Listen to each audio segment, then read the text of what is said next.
गांव के किनारे पर एक टूटी फूटी झोपड़ी में बिलाल अपनी बीमार मां के साथ रहता था। उसके अब्बू कब के इंतकाल कर चुके थे।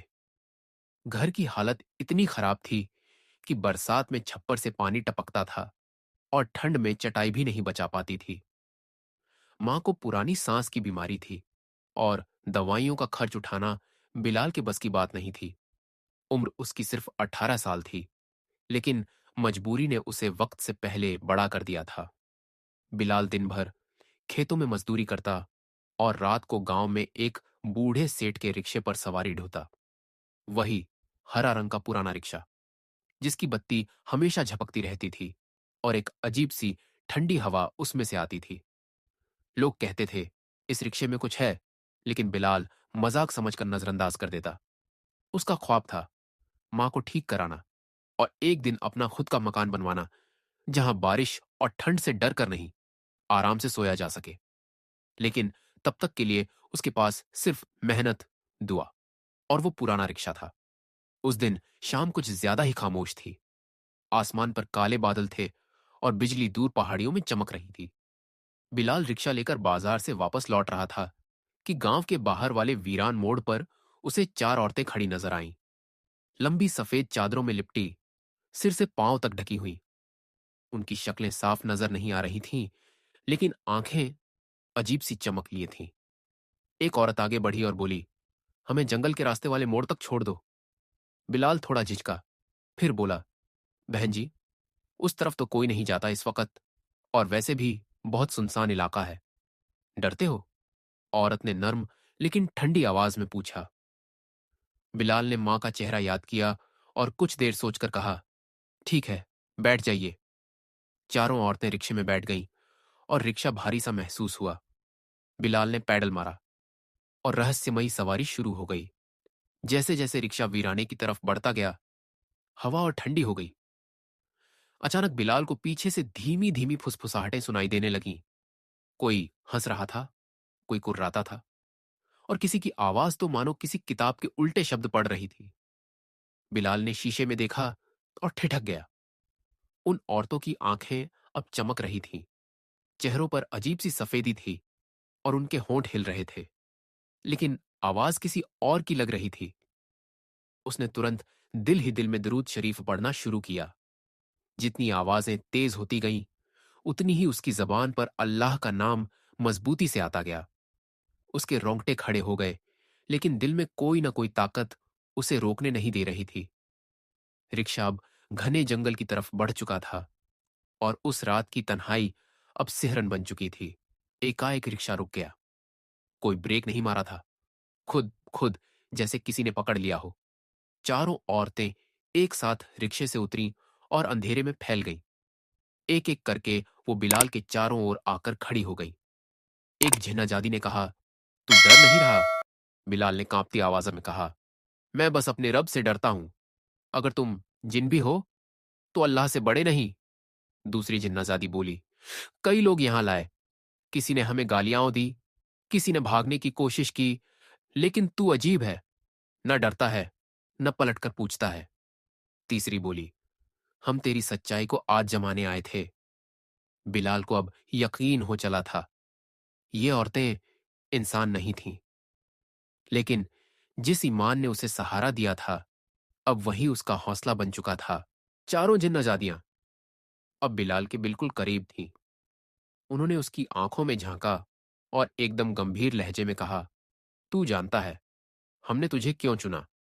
बिलाल ने सिर हिलाकर कहा, नहीं, लेकिन मैं जानता हूं कि अगर अल्लाह की मर्जी होगी तो तुम मेरा कुछ नहीं बिगाड़ सकोगी। एक जिन्नाजादी ने हल्की सी मुस्कान दी और बोली, तेरा इम्तिहान था। हर साल हम इंसानों के बीच आते हैं, नेक और बुरे का फर्क देखने। बहुत कम लोग होते हैं जो डर के बावजूद सही राह पर टिके रहते हैं।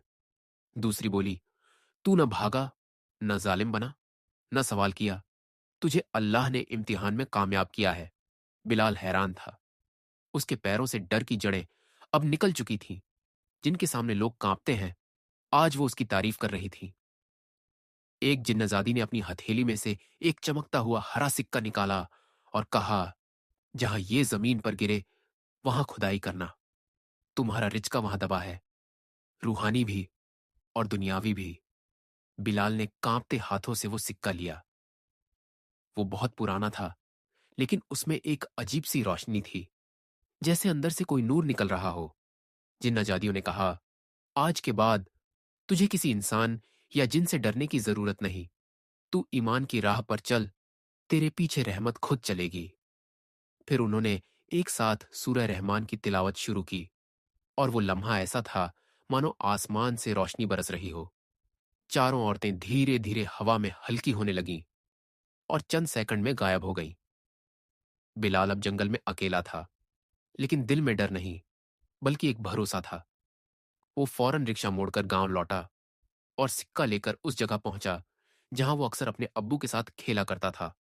एक पुरानी वीरान जमीन जो अब झाड़ियों से ढकी थी। बिलाल ने उसी रात एक फावड़ा उठाया और चुपचाप उस जगह खुदाई शुरू की। आसमान में आधा चांद मुस्कुरा रहा था और दूर से अजन की आवाजें आ रही थीं। खुदाई करते हुए अचानक फावड़ा किसी चीज से टकराया। एक पुराना संदूक। संदूक को बाहर निकाला गया, और जब उसने उसे खोला तो उसकी आंखें भर आईं। उसमें थी सोने की 4 अशरफियां, एक सिल्क का रुमाल और एक खत, जिस पर अरबी में लिखा था, यह उस शख्स के लिए है जो डर के बावजूद अल्लाह की राह छोड़ता नहीं। बिलाल ने वो खत अपने सीने से लगा लिया। वो समझ चुका था, अल्लाह कभी किसी मेहनतकश नेकदिल बंदे की दुआ बेकार नहीं जाने देता। सुबह होते ही बिलाल मां के लिए दवाइयां लेकर आया। पहली बार उसकी मां की आंखों में सुकून था, दर्द नहीं। धीरे धीरे उसका इलाज शुरू हुआ। गांव के लोग हैरान थे। जो लड़का कल तक भूखे पेट सोता था, आज उसके पास कुछ बेहतर है। फिर भी वही सादगी, वही नम्रता। बिलाल ने वो दौलत सिर्फ अपने लिए नहीं रखी। गांव की मस्जिद में कुरान की तालीम के लिए वो इमाम साहब से मिला और एक छोटा सा मदरसा बनवाया। वहां बच्चों को मुफ्त पढ़ाया जाने लगा। गांव में कुआं खुदवाया गया और कुछ लोगों को रोजगार भी मिलने लगा। बिलाल ने खुद को बदलने नहीं दिया।